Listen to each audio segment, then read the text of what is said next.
ഇന്ന് നമുക്ക് നൈറ്റിക്കൊക്കെ വളരെ സിമ്പിളായിട്ട് എങ്ങനെ സിബ് അറ്റാച്ച് ചെയ്ത് കൊടുക്കാൻ നോക്കട്ടോ. അപ്പോൾ അതിന് വേണ്ടിയിട്ട് ഫസ്റ്റ് ഫ്രണ്ട് പീസ് നമ്മൾ ഫിനിഷ് ചെയ്ത് നെക്കൊക്കെ ഫിനിഷ് ചെയ്തിട്ട് എടുക്കുക കേട്ടോ. അപ്പോൾ ഏത് ടൈപ്പ് നെക്കാണെങ്കിലും അത് ഫിനിഷ് ചെയ്തെടുക്കുക. അതിന് ശേഷം സിബ് കൊടുക്കാൻ വേണ്ടിയിട്ട് നമ്മൾ സെൻറ്റർ ഭാഗം മാർക്ക് ചെയ്തിട്ട് സിബിൻ്റെ ലെങ്ത്ത് എത്രയാണോ വേണ്ടതെങ്കിൽ അതിനനുസരിച്ചൊരു ഓപ്പൺ കൊടുക്കുക കേട്ടോ. അതിനുശേഷം നൈറ്റിയുടെ നല്ല വശത്ത് ഇതേപോലെ സിബിൻ്റെ നല്ല വശം ചേരുന്ന രീതിയിൽ വെച്ച് കൊടുക്കുക കേട്ടോ. അപ്പോൾ അത് ചെയ്യുന്ന സമയത്ത് നമ്മൾ വെക്കുമ്പോൾ മോൾ ഭാഗം ജസ്റ്റ് ഒന്ന് മടക്കിയിട്ട് വെക്കാൻ നോക്കുക കേട്ടോ. അതായത് സിബിൻ്റെ മോൾ ഭാഗം ജസ്റ്റ് ഒരു മടക്കുക, ഒരു സിബിൻ്റെ ഒരു മോൾ ഭാഗത്തൊരു ക്ലിപ്പ് പോലെ എന്തെങ്കിലും ഇട്ടിട്ടുണ്ടാകും, കാരണം സിബ് ഊരിപ്പ് പോകാതിരിക്കാൻ വേണ്ടിയിട്ട്. അപ്പോൾ ആ ഒരു പോർഷൻ കറക്റ്റായിട്ട് നെക്കിൻ്റെ മുകളിലേക്ക് വരുന്ന രീതിയിൽ വെച്ചിട്ട് എന്നിട്ട് അങ്ങനെ സ്റ്റിച്ച് ചെയ്തെടുക്കുക കേട്ടോ.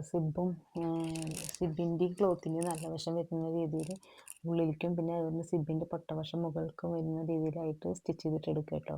എന്നിട്ട് അടിഭാഗം വരെ സ്റ്റിച്ച് ചെയ്തിട്ട് അവിടെ നിർത്തുക. അതിന് ശേഷം അതേപോലെ തന്നെ ഓപ്പോസിറ്റ് സൈഡും ഇതേപോലെ ജസ്റ്റ് ഒന്ന് മടക്കി കൊടുത്തിട്ട് മെറ്റീരിയലിൻ്റെ നല്ല വശത്ത് സിബിൻ്റെ നല്ല വശം ചേർന്ന് വരുന്ന രീതിയിൽ വെച്ചിട്ട് സ്റ്റിച്ച് ചെയ്തിട്ട് എടുക്കുക കേട്ടോ. നമുക്ക് പല രീതിയിലും ഒരുപാട് മെത്തേഡിൽ നമുക്ക് ചെയ്യാൻ പറ്റും സിബ് അറ്റാച്ച് ചെയ്യൽ.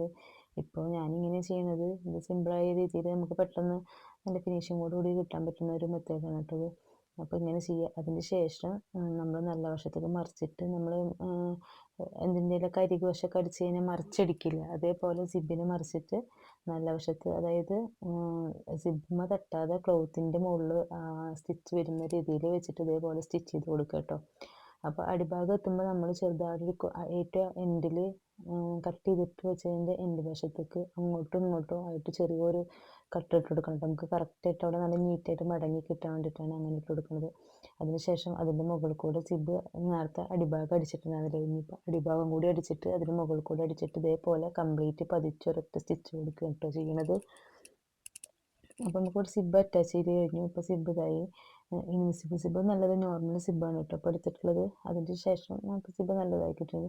അതിന് ശേഷം ഇതേപോലെ ഒരു 3 ഇഞ്ച് വീതിയും അതുപോലെ നീളം നമുക്ക് എത്ര വേണമെങ്കിലും എടുക്കാം. സിബിൻ്റെ ആ ഒരു നീളത്തിനനുസരിച്ചിട്ട് സിബിൻ്റെ നീളത്തിനേക്കാൾ ഒരു 1 ഇഞ്ച് അല്ലെങ്കിൽ ഒരു 1.5 ഇഞ്ച് നീളം കൂട്ടിയിട്ടുള്ള ഒരു പീസാണ് ഇട്ട് കൊടുക്കുന്നത്. എന്നിട്ട് ഇതേപോലെ സെൻറ്റർ ഭാഗം മടക്കിയിട്ട് പൊട്ടവശത്ത് കൂടെ ഇതേപോലെ സ്റ്റിച്ച് ചെയ്ത് കൊടുക്കുക കേട്ടോ. അടിഭാഗം അടിക്കണം, പിന്നെ സ്ട്രെയിറ്റ് ആയിട്ട് നീളാൻ ആ ഒരു ഭാഗം കൂടി സ്റ്റിച്ച് ചെയ്തിട്ട് എടുക്കുക. അതിന് ശേഷം അതിൻ്റെ എക്സ്ട്രാ പീസും കാര്യങ്ങളൊക്കെ കട്ട് ചെയ്ത് മാറ്റിയതിന് ശേഷം നല്ല വശത്തേക്ക് മറിച്ചെടുക്കുക കേട്ടോ. നമ്മളൊരു പള്ളിയൊക്കെ അടിക്കില്ലേ, ആ ഒരു ഇതിൽ കിട്ടും കേട്ടോ. നീളനൊരു പീസ് ഇങ്ങനെ അടിച്ചിട്ട് ഈ രീതിയിലാണ് പിന്നെ കിട്ടുക. എന്നിട്ട് ആ ഒരു പീസിൻ്റെ നമ്മൾ അടിഭാഗം അടിച്ചല്ലോ, അതായത് ഒരു സൈഡും അടിച്ചു, അതുപോലെ അടിഭാഗത്ത് ഒരു സൈഡും അടിച്ചിട്ടാണ് മറിച്ചെടുത്തിട്ട്. അപ്പോൾ ആ അടിഭാഗം ഫിനിഷ് ചെയ്തിട്ട് ഉള്ളിലേക്ക് വന്നിട്ടുള്ള ആ ഒരു ഭാഗമല്ലേ, ആ ഭാഗം മുകൾക്ക് വരുന്ന രീതിയിൽ വെച്ചിട്ട് ഇതേപോലെ സിബിൻ്റെ മുകളിൽ കൂടെ വെച്ചിട്ട് സ്റ്റിച്ച് ചെയ്ത് കൊടുക്കുക കേട്ടോ. അപ്പോൾ ഒരു സൈഡ് നമ്മൾ ഓപ്പൺ സൈഡല്ലേ ഉണ്ടായിരുന്നത്, ആ ഓപ്പൺ സൈഡ് അടിയിലേക്ക് വരിക, അവിടെ ഇതുപോലെ ജസ്റ്റ് മടക്കിയിട്ട് ഒരു ബോക്സ് പോലെ ആക്കിയിട്ട് വെച്ചിട്ട് അതിന് മുകളിൽ കൂടെ സ്റ്റിച്ച് ചെയ്ത് കൊടുക്കുക കേട്ടോ ചെയ്യുക. അപ്പോൾ ഇത് ഏറ്റവും സിമ്പിളായിട്ടുള്ള മെത്തേഡാണ്. ഇതേപോലെ സ്റ്റിച്ച് ചെയ്ത് കഴിഞ്ഞാൽ നമുക്ക് നല്ല ഫിനിഷിങ്ങോട് കൂടിയിട്ട് തന്നെ കിട്ടും കേട്ടോ. എന്നിട്ട് അതിനൊരു ബോക്സ് പോലെ ആക്കിയെടുക്കുക. അടിഭാഗത്തേക്ക് ഇതുപോലെ സ്റ്റിച്ച് ചെയ്യുക, എന്നിട്ട് വീണ്ടും സൂചി കുത്തി നിർത്തുക, എന്നിട്ട് മുകളിലേക്ക് വീണ്ടും സ്റ്റിച്ച് ചെയ്ത് കൊടുക്കുക, എന്നിട്ട് അവിടെ വന്നിട്ട് സൂചി കുത്തി നിർത്തുക, എന്നിട്ട് വീണ്ടും സ്ട്രൈറ്റ് ആയിട്ടൊരു അടിഭാഗത്ത് സ്റ്റിച്ച് കൂടി കൊടുക്കുക കേട്ടോ. അപ്പോൾ ഒരു ബോക്സ് രൂപത്തിൽ കിട്ടും, കാരണം നീളനെ വന്നിട്ട് അടിഭാഗം ഒരു ബോക്സ് പോലെയാണ് കേട്ടോ കിട്ടുക. അപ്പോൾ ഒരു ബോക്സ് പോലെ അങ്ങനെയൊക്കെ ഇനിയിപ്പോൾ കോൺ പോലെ വേണമെങ്കിൽ നമ്മുടെ ഇഷ്ടത്തിന് എങ്ങനെ വേണമെങ്കിലും അതിന് മടക്കുന്നതിനനുസരിച്ചാണ് കേട്ടോ ആ ഒരു ഇത് വരിക. അപ്പോൾ ഇതൊരു ബോക്സ് പോലെ ഞാൻ മടക്കിയിട്ടാണ് സ്റ്റിച്ച് ചെയ്തിരിക്കുന്നത്. പിന്നെ അതിൻ്റെ മുകളിൽ കൂടെ ഒരു ഡബിൾ സ്റ്റിച്ചും കൂടി കൊടുക്കുക കേട്ടോ. ഇപ്പോൾ നല്ല നീറ്റായിട്ട് തന്നെ സിബിൻ്റെ ആ ഒരു പോർഷൻ കിട്ടിയിട്ടുണ്ട്. നമുക്ക് നെക്കൊക്കെ ഫിനിഷ് ചെയ്തിട്ട് എല്ലാം കഴിഞ്ഞിട്ടാണ് കേട്ടോ സിബ് അറ്റാച്ച് ചെയ്ത് കൊടുക്കുന്നത്. ഇത് നോർമൽ സിബാണ്, ഇൻവിസിബിൾ സിബല്ല. അപ്പോൾ അത്രയേ ഉള്ളൂ. അപ്പോൾ ആദ്യമായിട്ടാണ് ചാനൽ കാണുന്നത് ആരെങ്കിലും ഉണ്ടെങ്കിൽ സബ്സ്ക്രൈബ് ചെയ്യുക, അതുപോലെ തന്നെ ലൈക്ക് ചെയ്യുക, കമൻറ്റ് ചെയ്യുക കേട്ടോ.